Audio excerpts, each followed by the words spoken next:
A hooded man was spotted near this woman's house in York, and then she vanished. It was March 2009. 35-year-old Claudia Lawrence was working at the University of York as a chef. She lived in Heworth and was a beautiful and well-liked woman. The day before she vanished, she spoke to her mum, Joan, on the phone. They had a perfectly normal conversation about stuff that had been on TV that day, and they arranged to see each other the following week. Nothing seemed out of the ordinary. The following day, though, on the 19th of March, Claudia disappeared. Now, it was incredibly strange for her to just vanish without contacting her friends or family. It was also very strange that she didn't show up at work that day. Her dad called police, who immediately started looking into where she could have gone. They scoured CCTV of the local area and they found a particularly harrowing clip. It was a hooded figure entering and then leaving an alleyway near to Claudia's home. Now, this was around 7:15 p.m. the night that she seemingly disappeared. Frustratingly, it wasn't possible for police to identify the figure from the image. Officers then started looking into the possibility that Claudia might have had some enemies that wanted to do her harm. Interestingly, it was revealed that Claudia had been seeing a married man. Could this have indicated a motive for somebody to want to hurt her? Over the years, teams of divers, search dogs, and forensic experts have scoured the area to try and find any sign of her. Police believe that she was murdered, but no body has ever been found. Tragically, in 2021, her dad passed away without ever knowing what happened to his daughter. Now, someone must know something about Claudia's disappearance. She would be 50 this year if she were alive today. It's actually wow. just nose that I take on Oh, that's on and off. It's on screws? magnets. I have sneezed it off once. Yeah. Spiders and stuff to climb down there. In 2012, 42-year-old Jane Hardman entered her house after a routine grocery store trip, and she was greeted by her pit bull, Cece. Cece then jumped up excitedly and bumped her nose into Jane's nose. Something seemingly innocent, but would ultimately cost Jane a portion of her entire face. The headbutt triggered an autoimmune disease to activate that Jane didn't even realize she had. And at first it only gave her a slight nosebleed, maybe just a quick bump, oh, it's just an accident. But over the next few days and weeks, it continued to swell, and it would continuously bleed, and so finally she went to her general practitioner, and doctor after doctor could not figure out why this was happening to Jane. But finally, a specialist inspected her and realized this is something that would later go on to cost her her entire nose. It would decay and disintegrate right off of her face. Now, throughout this, her husband Martin would never leave her side during this living nightmare. He made her laugh, maintained the household, and loved her unconditionally, just trying to keep her spirits alive. This was all throughout her multiple surgeries until finally, 4 years later, she received a prosthetic nose that was modeled after a random woman she saw in public, and she really admired her nose, and the woman volunteered to let her nose be a model for what she would receive as her prosthetic. Now, this very prosthetic nose was held onto her face by magnets, and because of that, she even claimed that several times in public she sneezed her nose clean off of her face, and one time she made the mistake of going to bed without her nose being applied, and a spider crawled down her hole. A child carried out a copycat 9/11 attack, and I feel like no one knows about it. It was the 5th of January 2002. In the aftermath of the horrific 9/11 attacks on America, people were on high alert for a copycat attack. High school student Charles J. Bishop was in fact one of those who wanted to recreate the horrific events of that day. He attended East Lake High School in Tarpon Springs, Florida. Now, the 15-year-old had been taking flying lessons. On the day in question, he was unfortunately left alone in a light aircraft. Taking his chance, Charles started the engine without permission and flew off in the plane. Terrifyingly, he flew towards the Bank of America Tower in downtown Tampa. Air traffic control were immediately notified, and they dispatched a helicopter to try and warn him to land the plane. Despite this, though, he was determined to carry out a horrific tragedy. He flew the plane straight into the building. The plane hit the 29th floor of the 42-story building. This killed Charles instantly. Now, thankfully, nobody else was killed in this incident and the building remained structurally intact, apart from obviously some damage to one of the offices. Charles had left a self-unaliving note stating his support for certain groups and organisations, which I won't name on this app. I feel like you can probably guess who I'm referring to. We know very little about what caused Charles to want to do something so horrific. Bizarrely though, Charles's mum tried to sue the company that make Accutane. It's believed that the teenager was taking this for his acne. His mum blamed them for causing side effects such as depression, which she felt contributed to his actions that day. How far would you go to achieve enlightenment? We know the Bacchus for sucking their own dicks for eternal wisdom, but would you mummify yourself while still alive? Soku Shimbutsu are a type of Buddhist mummy. In Japan, it refers to the practice of Buddhist monks pushing themselves to the point of death and entering mummification while alive. Now that's hardcore. The process for Soku Shimbutsu took about 3,000 days. It involved a strict diet called Mokujiki. The monk abstained from any cereals and relied on pine needles, resins, and seeds found in the mountains, which would eliminate all fat in the body. The monks would slowly reduce, then stop liquid intake, thus dehydrating the body and shrinking all organs. Increasing rates of fasting and meditation would lead to starvation. The monks would die in a state of meditation known as jhana, while chanting a mantra about Buddha.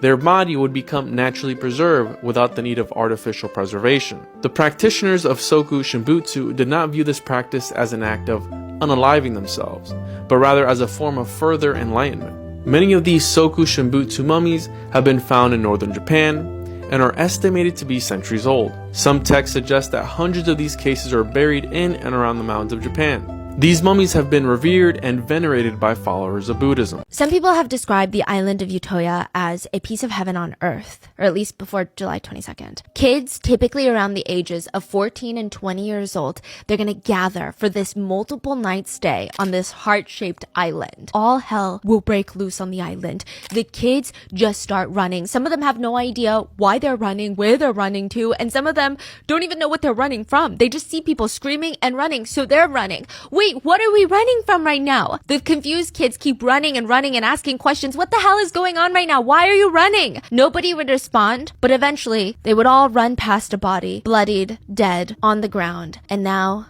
they knew what they're running from. Hello, this is the emergency operator. How can I help you? Please help us. We're on Utøya Island. There is a man walking around in a police uniform shooting at us. The line goes dead. The operator stares at his phone. What is wrong with kids these days?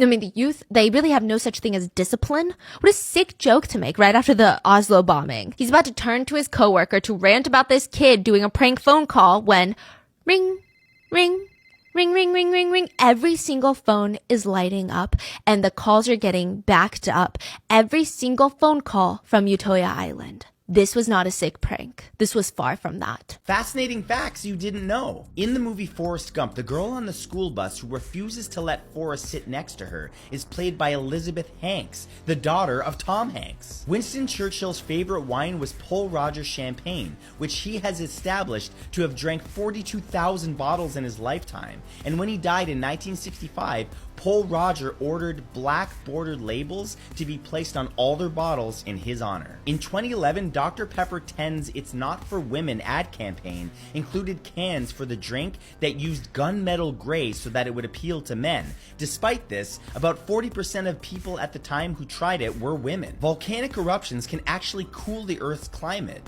When a volcano erupts, it releases sulfur dioxide, which converts to sulfuric acid in the atmosphere and forms fine sulfate aerosols. These aerosols reflect sunlight back into space, leading to temporary global cooling. This death really reminds me of the horrific Murdoch boat case. 31-year-old Jerry McMeekin was living in Texas. She was a fun-loving woman who loved spending time with her family. She was a new mum and was out celebrating on the 4th of July this year on a boat. By all accounts, people were drinking and celebrating on the boat and just generally having fun. It's believed that the boat that she was on was being operated by her brother-in-law, Kyle McMeekin. The boats were on Lake Conroe at around 9 p.m. when tragedy struck. The boat Jerry was on collided with another boat that was being driven by Shane Aniboli, aged 44.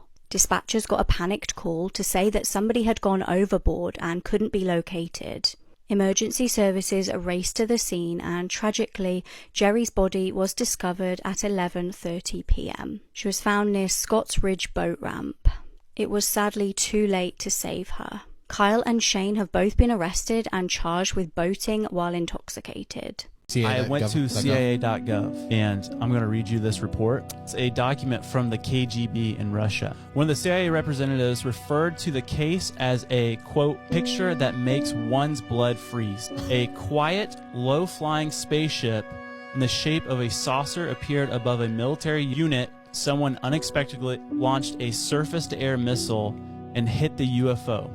It fell to Earth not far away, and 5 short humanoids with large heads and large black eyes, end quote, emerged from it. The aliens came close together and then, quote, merged into a single object that acquired a spherical shape, end quote. At that very instant, 23 soldiers who watched this phenomenon turned into ... stone poles. What?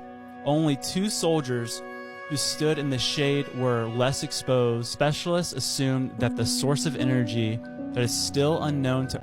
I'm on the 2nd episode of this show and it scared the shit out of me multiple times. My name's Rookie, I love horror, and I'm watching The Fall of the House of Usher. So I'm a bit late to the game with this one, but it was directed by Mike Flanagan and I'm a huge fan of Mike Flanagan's work. When I watched the trailers to this, I didn't think it was going to be anywhere near as creepy as it has been so far. I'm only 2 episodes deep, but there have been 2 or 3 moments throughout the 2 episodes that I've watched that literally made me jump out of my skin. Mike Flanagan is the master at perfectly timed jump scares. I'm not a massive lover of the overuse of jump scares, but when they're used correctly, when they're placed correctly, they are very, very effective. And in the first 2 episodes alone, 3 of these jump scares completely scared me.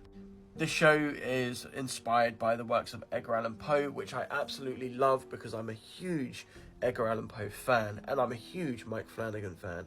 I can't wait to see where this show goes. It's not what I expected and I'm absolutely loving it.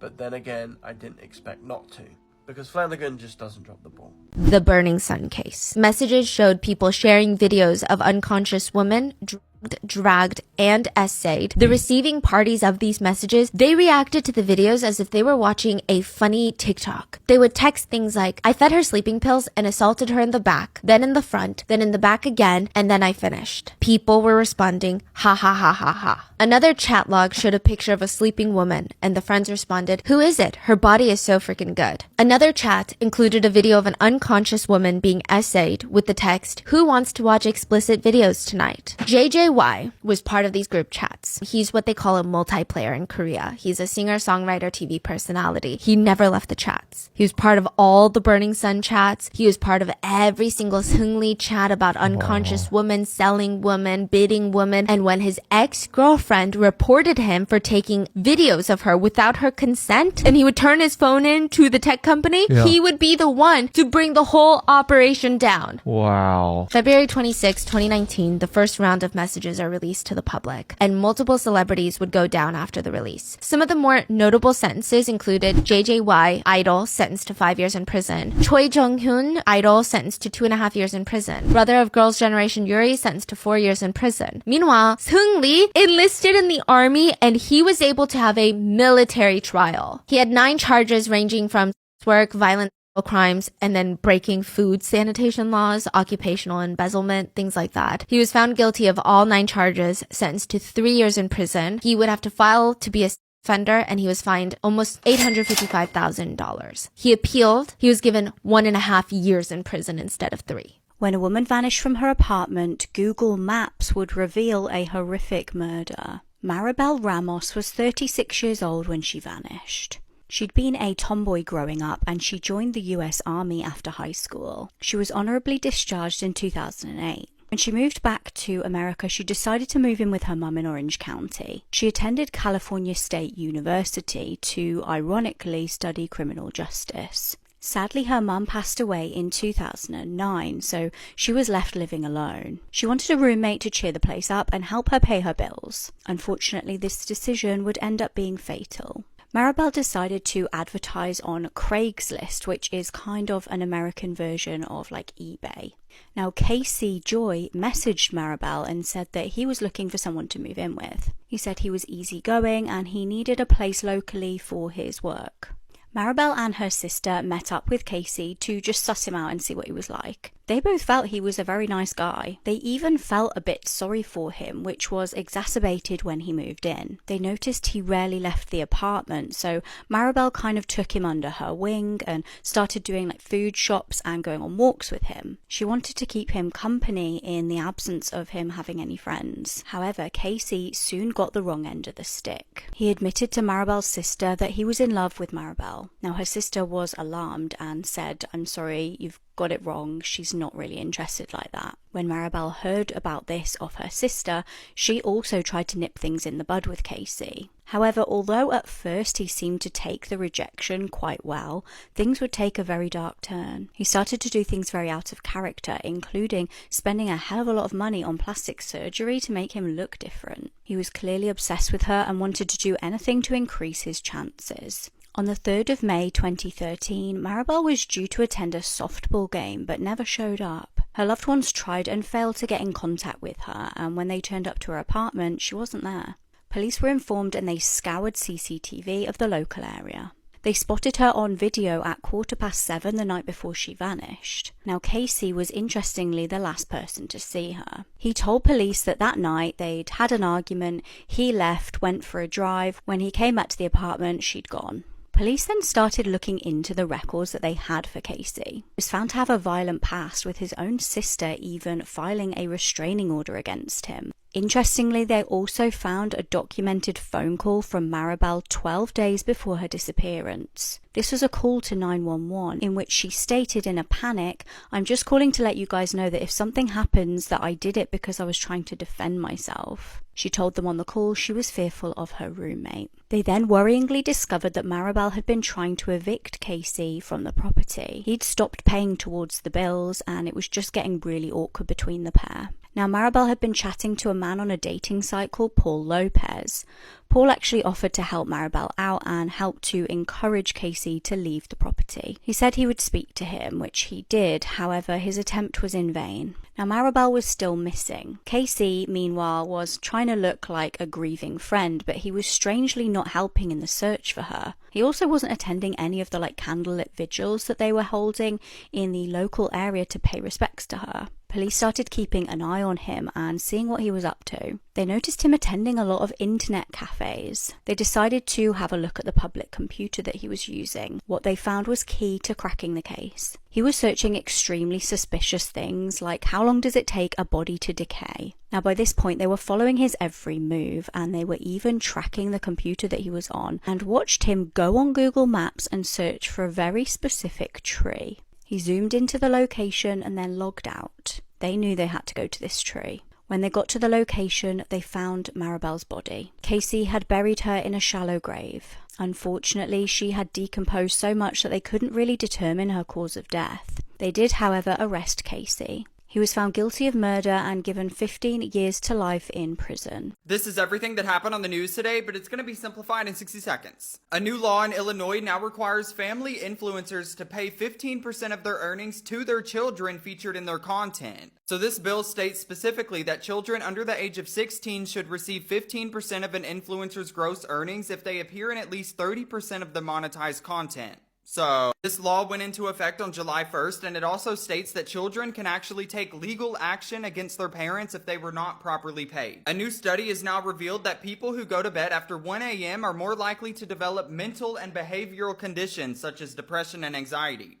Okay. A Tesla driver shares how much 6 months of electric cost and how much money it saved him on fuel. For anybody that cares about gas cars versus electric cars, this is the grid if you want to look. For anybody that hasn't heard about this yet, there's going to be a double meteor shower happening literally this month in July. So this double meteor shower is going to be happening on the night of July the 30th. So if you want to watch it, you obviously want to make sure you go out and you don't forget about this. I'm actually going to be live streaming this entire event so we can all watch it together on TikTok. So make sure you add me so you can make sure you don't forget. A church in South Carolina has gone viral recently, even widely talked about on the national news, and it all starts with a few very strange sermons. A younger looking pastor by the name of Pastor JP is on stage giving a sermon. He says, if you ever want to know what's going on in my life, it's always what I'm preaching about. God is so good to do that every single time. One day, I'm going to preach about getting rich, strong, healthy, and finding a hot wife that loves Jesus. That's what I'm going to do. I'm just kidding. I told you I shouldn't be here today. I shouldn't be here today. He holds both of his hands up like he's surrendering, and it's kind of the whole congregation laughs. But maybe it's a slightly uncomfortable laugh because there on his ring finger on his left hand is a wedding band. Pastor JP is talking about finding a hot wife that loves Jesus when he's already married to his wife, who is also very active in the church. It's weird. It's humiliating for his wife. It sounds like he wants a new wife. Honestly, that's what it sounds like. But that's not even what makes these sermon videos circulate all over mainstream media and on social media. It's not until a few weeks later, Pastor JP gives another sermon. Pastor JP is standing in front of his congregation where he says in this high-pitched, shaky voice, I got to lay next to her, spend time with her about 4 times this week, and each time it still didn't hit me. I thought she was going to wake up, you know. I even tried to raise her from the dead one time this week. And, This sermon is from his wife's funeral after she was found dead in a national park. A sermon Pastor JP gives on how he tried to resurrect his wife from the dead because he couldn't believe it. But in that sermon, he fails to mention that she was in the process of separating from him. She had alleged that he groomed her since she was 15 years old, that he was allegedly having an affair with another woman from the church, and a long list of allegations of abuse that have been made against him. That was omitted from the sermon.